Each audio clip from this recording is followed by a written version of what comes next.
Ah, we're back. Sorry about that. We've got a new system, and I don't know if that's what did it or what, but let's start over and see if we can get it right this time. So, welcome back to Facebook Live. I'm Annie with ByAnnie.com and Patterns by Annie, and this is week 8. Um, I'm hoping everybody's doing well out there and you're staying safe and warm, and we're really glad to have you back here with us. We're thinking about all our friends in Texas who've really been suffering this past week with the cold and power outages and water shortages. Hopefully, everything's going to get back to normal for all of you soon. Thank you to everyone who joined me last week on the road, and to Casey, Jake, and Trevor for pulling everything together at the last minute to make it really fun. I enjoyed answering questions from all of you. We took questions that people had asked over the past weeks, and we talked about everything from how to choose a sewing machine to what size of a square to cut for bias binding. If you didn't catch it last week, don't forget that you can watch it, a recorded version, on our YouTube channel, and you'll also find it on our Facebook page. We had a couple weeks ago, we talked about fusible thread, and there was a ton of excitement about that. We had all kinds of tips about using it for applique, bindings, and all kinds of other uses. So check out our YouTube channel and Facebook page if you missed that one too. And if you weren't able to find the fusible thread at your local quilt shop, it is back in stock at ByAnnie.com. So just search for fusible thread or SUP 106 and we'll get you set up. We're almost at the end of February, which means it's almost time to end our local quilt shop contest. This is an event that we look forward to every year as it gives us a way to recognize and celebrate the local quilt shops who add so much to our communities. We're going to put up some links that will take you to our contest page. So if you haven't already voted, make sure you go read about it and get your vote cast. We have really been blown away by the response to the contest this year. To date, we have 16,800 votes for over 1,340 different shops. Those shops are in 4 continents, 11 countries, and all 50 United States. So thank you so much to everyone who has participated. Today, we'd like to feature 3 more stores who've received awesome comments. The first is Quilt Passions in Kailua, Kona, Hawaii. Um, it's run by my friends Robert and Karen, and their customers say, Amanda says, I love their quilting on the beach retreats that are hosted throughout the year. And Gina says they really make you feel like family. Everyone is so helpful. I wanted to include them because they are selling the cute little bobbin necklace that I wore a couple weeks ago and have worn in many of my videos, and a lot of you have asked about that. The necklaces are made by our friend Pam, who was with Peaceful Designs, but Robert and Karen, now that Pam's retired, are carrying them. So if you're interested in one of those, be sure to go check out their website. Next, we'd like to feature SoFab, who is in Narrandera, New South Wales, Australia. SoFab was one of the stores that I got to visit on my 6-week tour of Australia a couple years ago. That trip was so much fun, and Leanne's shop was really a highlight of my trip. She made sure I got to see kangaroos and koalas. She made an awesome koala cake for me. She hosted, or got one of her customers to host, an American 4th of July picnic on the beach, and it was just great. We taught lots of classes there, and it was so much fun to meet all of her customers and see her cute shop. Paula, who's one of her customers, said, Leanne carries all the ByAnnie materials I need. And when I couldn't finish my project during a class, I was able to have some one-on-one time to finish the following weekend. Another operator or customer said, when there is only the shop owner and myself, it becomes a counseling session. That made me laugh. Another store that we'd really like to shout out to is Brass Octopus in Rockton, Illinois. This is their first year in the contest, but they made quite a splash, and they are right up in the running to be one of the winners of the contest. We really enjoyed reading the many wonderful comments about the shop, and especially its owner, Teresa, or T, as many of the voters called her. Lakeisha said, diversity, equity, and kindness are values on display at Brass Octopus. The positive impact taking place in the maker community is rippling across the nation and the world. That's so fabulous to read. Nancy said, I had a curbside pickup. When I looked inside my package, I found a button, which meant I won a fat quarter. So I got to go in and pick my prize. I love this store. So, all of you, remember that voting is open until midnight Mountain Time on Sunday, February 28th. So, you still have 4 more days to get out the vote for your local quilt shop. Don't forget, you can only vote once, but contact your friends and make sure they get out the vote too. As a reminder, the grand prize winner of this contest will receive $800 in store credit from ByAnnie.com.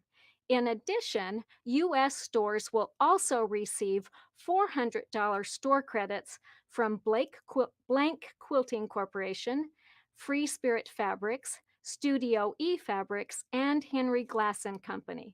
These are all companies under the Jaftex Corporation umbrella. There will also be 4 runner-up prizes, each of whom will receive $500 store credit from ByAnnie.com, and U.S. stores will also receive $100 store credits from the 4 Jaftex companies. We are so grateful to the Jaftex Corporation for sponsoring our contest and providing these generous prizes. To say thank you to them and to learn a little bit more about their company, we have a special guest joining us today. Scott Fortunoff is president of the Jaftex Corporation and the 4th generation of the Fortunoff family to be involved in the company. Scott's known for his generosity, his positive attitude, and his strong involvement in the quilting industry. Scott is really a master of communication, and we are really excited to have him join us today. Welcome, Scott. Thank you. Thanks for having me. It's great to be here. And it's funny, the reason why we decided to commit to Annie is because from day one, when we bought FreeSpirit and I met you, I heard so many positive things, and you've just been great and you lived up to everything. And right when Nancy told me that you were interested in doing this, I was like, I'm in. Annie's awesome, and we're in with her. So we're happy to be here and happy to support you and we'll continue to work with you. We appreciate the partnership very much. That's awesome. I want to say thank you to you too. As you can see by all these models around me, we really love using Jaftex fabrics. FreeSpirit in particular is one that we use all the time. Their colors, their designs, they just make our hearts sing. So thank you. I know you too are a very strong supporter of local quilt shops, not even just in this contest and the whole quilting industry. And you really work hard to make them successful, from your blog to your Facebook group to everything that you do. You just really work hard to make shops successful. And we really appreciate the generous donation that you made. And I know the stores who win are going to be especially excited too. So thanks so much. I'd like to learn a little My bit more pleasure. about Jaftex and all the companies under the Jaftex umbrella. And as I said, we've worked mostly with FreeSpirit, but I know there's all these other companies too. So I'm wondering, can you tell us a little bit about the Jaftex company history and how all these different companies are different? Do they all have different aesthetics? Do they target different audiences? Why are there so many companies? Okay, so that's a great question. And there are so many companies, Annie, because every company that we have, we purchased. None of these companies were started by us. Someone was either closing, someone passed away, they ran into some hardship. And that is what we currently have. All companies that we scooped up as opportunistically. And of course, FreeSpirit was the game changer. By the way, we would like to get all of our other companies involved with you and see some of our other fabrics on your bags and stuff. I'm sure they would look beautiful. So let me tell you about the company. So of course, you know FreeSpirit. We bought FreeSpirit in 2018. They went out to the industry and said they were closing, and we approached them. And miraculously, we got that deal done. That was a life changer. The other companies include Henry Glass. Henry Glass is one of our companies that we've had for the longest time, and that was a purchase that we made before I was even in the business. Henry Glass, I would say, is more primitive, the rich colors, think like Kim Deal and One Sister, a lot more of that. That's what they're more known for, just to kind of use broader brushstrokes. That would be their thing. They have some good basics. They do have a lot of lines, and they do have some great designers. Shelly Comiskey, of course, Kim Deal, One Sister, Gail Pan, and loads of others. So that's Henry Glass, and that's run by Larry Reichenberg. And then we have Studio E. So back in the early 2010s, we bought Fabric Editions. Fabric Editions caters mainly to the chains, but they started a division called Studio E to cater to the quilt shops. So when we bought that company, I told my dad I wanted to bring that to New York because Fabric Editions is in Greenville, South Carolina. And that was my first foray into the quilt shop only business. And now I'm president of Studio E, FreeSpirit, Blank, Nathan, kind of all of them. And then there's Blank. So Blank we bought, I think it was around 2018, something like that. I think I said we bought FreeSpirit in 2018. We bought FreeSpirit 3 years ago. So that was 2018. 2014, we brought Blank. Sorry, I'm nervous. 2014, we brought Blank. What was appealing about them was they had their own sales force. So that was something that was very appealing to me as opposed to companies that use multi-line reps. Studio E and Blank, I would say, are more about novelty, more one and done groups that, come and go. And we do a lot of them. We do over 250 lines per year, which is pretty amazing. So that's kind of my 250 lines per company? No, per year. It's about 50 to 70 per company a year. Wow. That's a lot of fabric. One question I had as you were talking, you said you buy these companies. Do you usually keep on the staff that's there and keep them in the same location, or are you trying to consolidate them under one roof? The staff we typically keep. So we do have a Greenville office that contains the Fabric Editions team, as well as customer service and credit for FreeSpirit. FreeSpirit was in Charlotte. They still have their office there. We kept the majority of the team or whoever wanted to come. Blank was in New York. So whoever we kept did stay with us. So the majority of the people we do keep, it's not really about the people. It's really about just getting the business and having an opportunistic buy, and the people usually stay. Yeah, we cut a couple where there's overlapping accounting or, something like that. But for the most part, we keep most of the people. And in a lot of cases, we have to hire more people. Wow, that's amazing. So what are your plans for buying new ones? Have you got any on the horizon that you're looking at?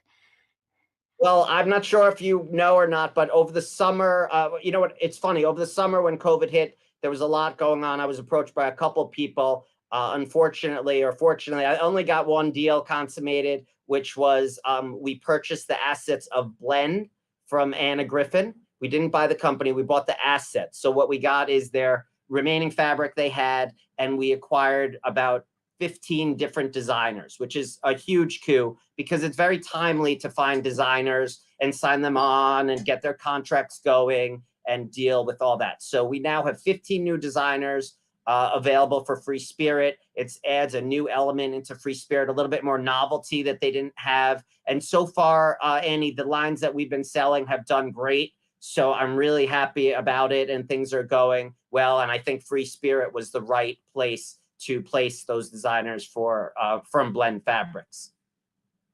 Yeah, I've been looking at those designs in your weekly emails that you send out, and there's some really fun fabrics in there. So I'm looking forward to being able to use some of those coming up soon too. That's awesome. I know this is a question that a lot of people are going to ask is, can the average retail customer purchase directly from you?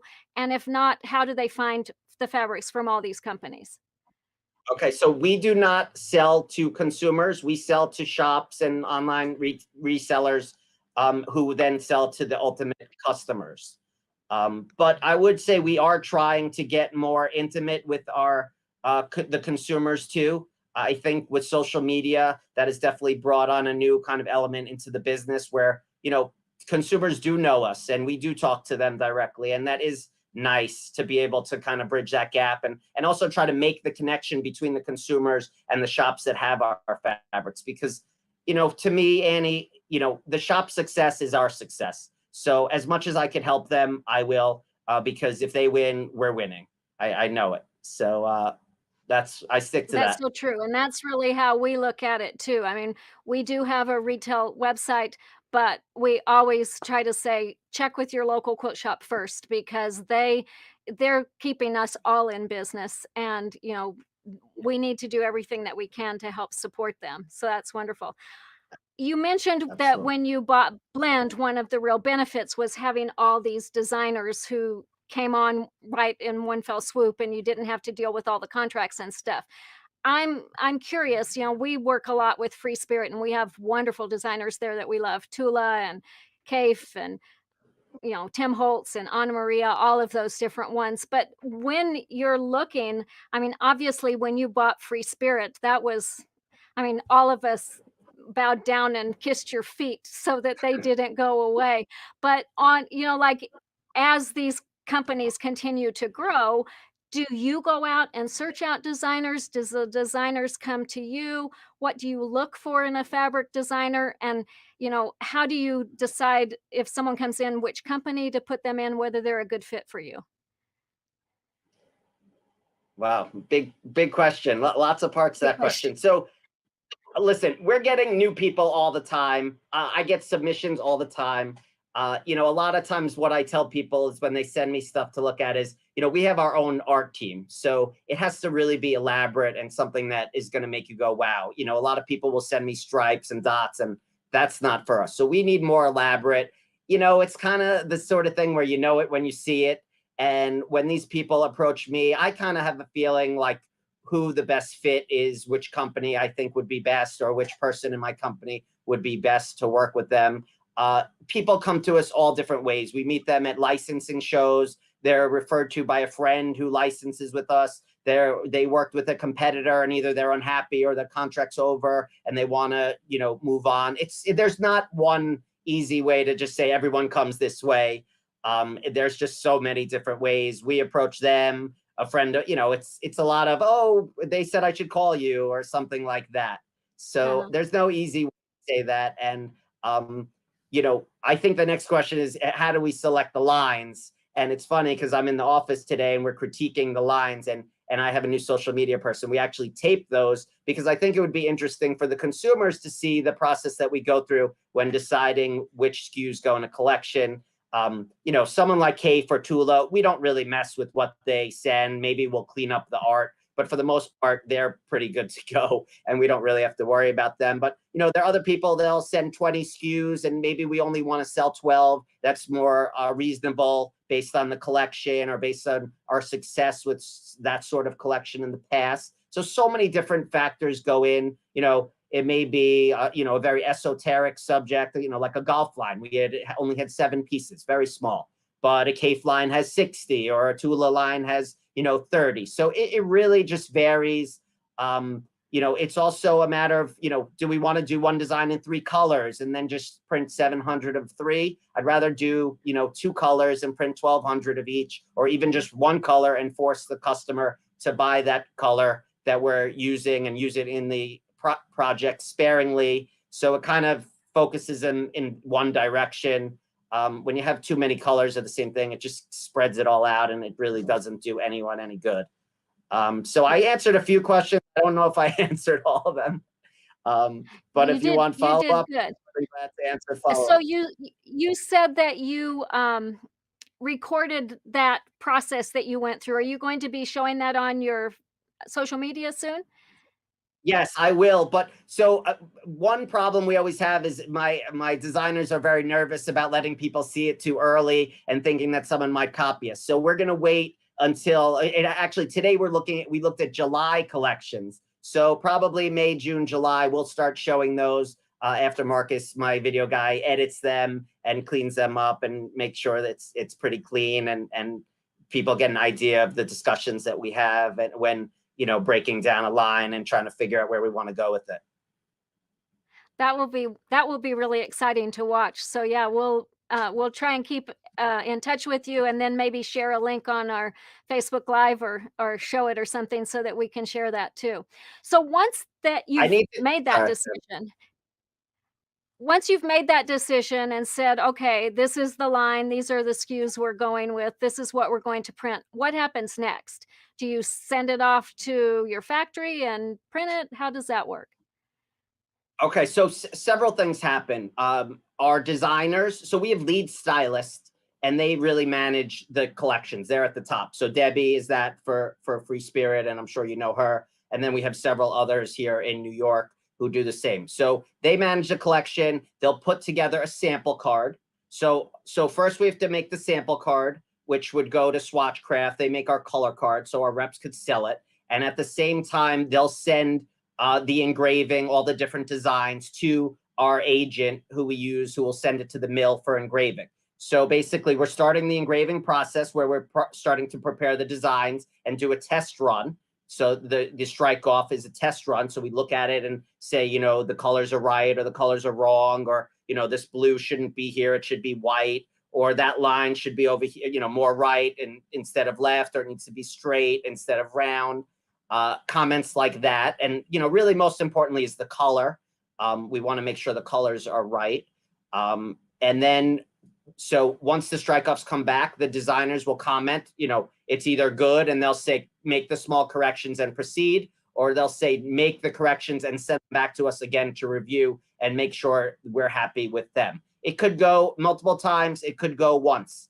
Sometimes it's perfect. It's easy. It goes quickly. Other times it could be 3, 4 times. Every once in a while, there's a very tricky design that could be 5 times of the strike off, and it's really Wow. that's a setback a little bit. So we then go out and sell. So for example, we're getting ready to go out with our lines in April. The lines will go out April 15th. Most of those lines that we're going out with won't ship until 6 to 9 months later. So our reps will get the Wow. samples, go out and sell the lines. And then when about 3 months before the shipping delivery, we need to prepare our final order. So we'll look and see what we sold. We'll add up all the orders, and then we'll say, okay, this is a good line.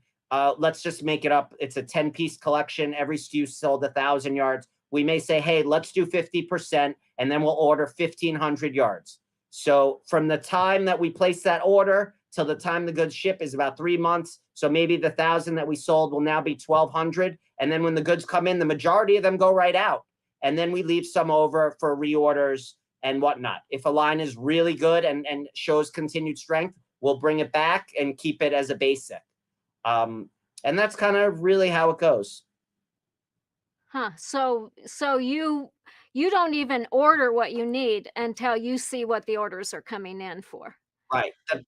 The That makes good sales sense. dictate the order, which listen, in a way, it's kind of, it's not genius, but it's really makes it a lot easier. So that, you know, the numbers don't lie. If one SKU is amazing, it's going to sell 5,000 or 10,000 yards, and you know it.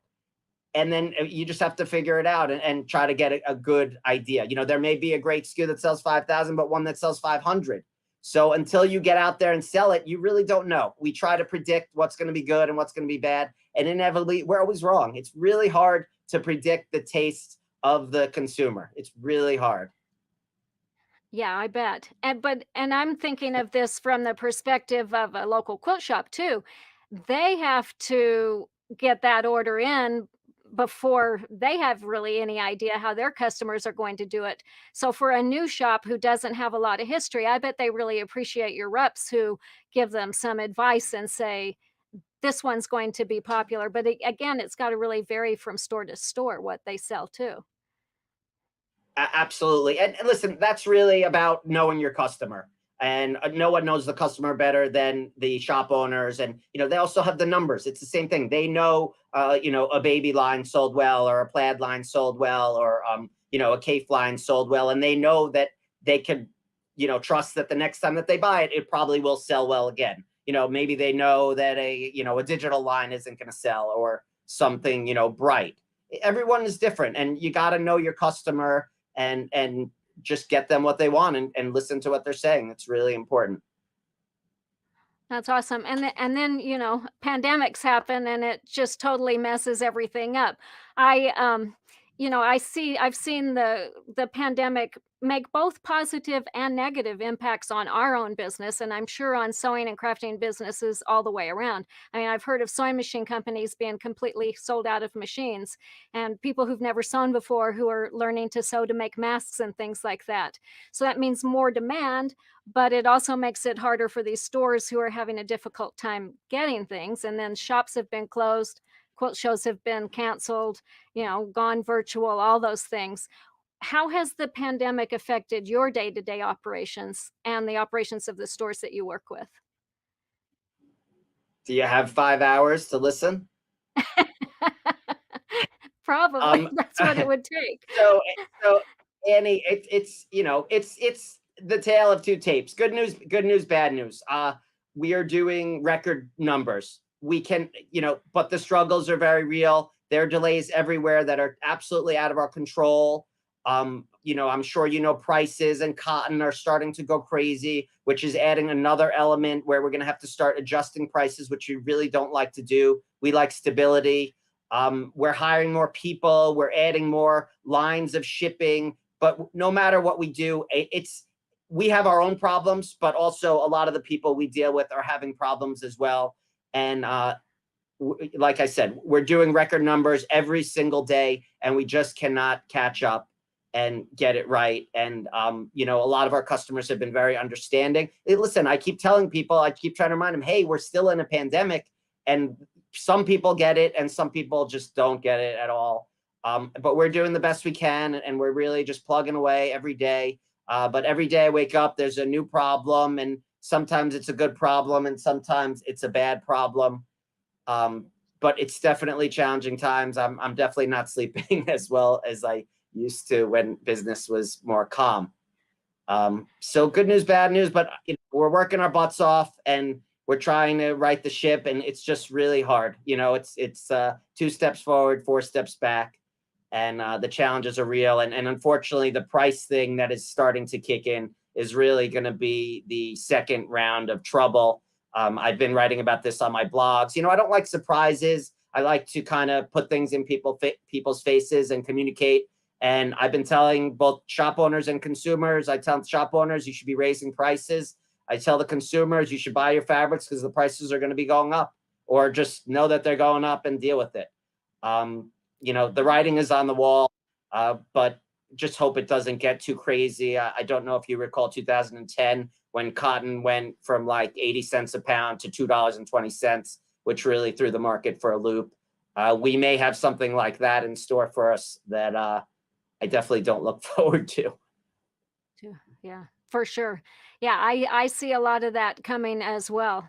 Well, thank you so much for taking the time to talk to us today. That was really interesting to learn all of those key parts of your business. I know you've said that family, creativity, fabric, and customer service are some of the key pillars of the Jaftex Corporation. And that philosophy really shows in everything that you do. I've watched you give away sewing machines. I've seen you make generous donations to more than just our local quilt shop contest. I see all the information that you share. And for those of you who are watching, if you don't follow Scott's blog, it's just scottfortunoff.com. At least once a week, maybe Monday, more, he Monday. every Monday, he puts out some really good information about economics, and I mean, just a great picture of what's happening in the fabric industry. So check that out. I think you'd enjoy reading it and connecting with him. So thank you again for joining us. Please stay safe, and I'm hoping to see Thank you you. in Thank person you for again having one me. day soon. Thanks so Thank you for much. having me. Good luck. Appreciate it. Take care. Bye, everyone. Bye-bye. Before we go, we want to thank all of you who joined us today, too. Leave us a little comment to let us know something that you learned today. Tag a friend to tell them about our weekly Facebook Live events. We've put together a couple of kits that we're going to give away to 2 lucky viewers. So, from the comments that we receive by midnight tonight, Mountain Time, so that's today's Wednesday. So, anything that gets commented before midnight tonight, you'll be eligible to win the prize. We've put together a couple of kits. So this beautiful collection of fabrics that you see on the table, it's 12 different quarters from Cape Facet's current collection. It's the Cape Facet Collective, and these are just hitting stores now. So lots of pretty oranges and greens and lots of colors in there. And we're going to give with this the clam up pattern, which is this one, a half yard package of soft and stable, and a zippers by the yard. So with that amount of fabric, you can make all 5 sizes and have plenty of leftovers for another project. You've got enough soft and stable to make all 5 sizes, and this package of zippers is enough to make all 5 and still have enough zippers left over for another project or 2. So be sure you put in a comment for that. I know somebody's going to be really excited to get this kit. Also, we wanted to make an announcement. Our virtual Sew Expo starts tomorrow. It runs through Sunday. This is the show that we normally do in Puyallup, Washington. And I'm so excited that everybody gets the opportunity to attend this show virtually. So, no matter where you are in the world, you can join us there. We are going to have live in the booth, which is going to be right here, sessions on Friday and Saturday. We also have daily lectures twice a day. So if you go to sewexpo.com, that's SEWEXPO.com, you'll be able to download a PDF list of classes and lectures, and you'll be able to register there. So we're teaching 4 different classes: beautiful bindings, carry-on handles and straps, zippers are easy, and those are ones that you have to pay for, but they're like $6 each for a 45-minute lecture. We have pre-recorded them, and they are full of lots of helpful information. If you can't be there to watch them right at the time they're offered, they're available for you to watch for 30 days afterwards. So you'll have lots of good information in there. And then we're also presenting a lecture called Projects for a Pandemic. That is a free stage lecture, which means that just registering for the Sew Expo enables you to watch that and all the other free stage lectures that there are. And your registration fee also lets you visit all the booths. We are doing some specials for that, and you can find out more information about that. I'm sure we'll be posting something tomorrow to give more information about that, but it's well worth your while to sign up for Sew Expo, to visit our booth, and to check us out. So thank you again so much for joining us today. It's always fun to connect with you. Again, stay safe. Um, really excited today because I got my first COVID vaccine yesterday. I'm scheduled for my next one in 3 weeks. So that was really awesome to do. I hope that that's happening for some of you too, and that you're all staying happy and well. So thanks again for joining us, and we'll see you again next week.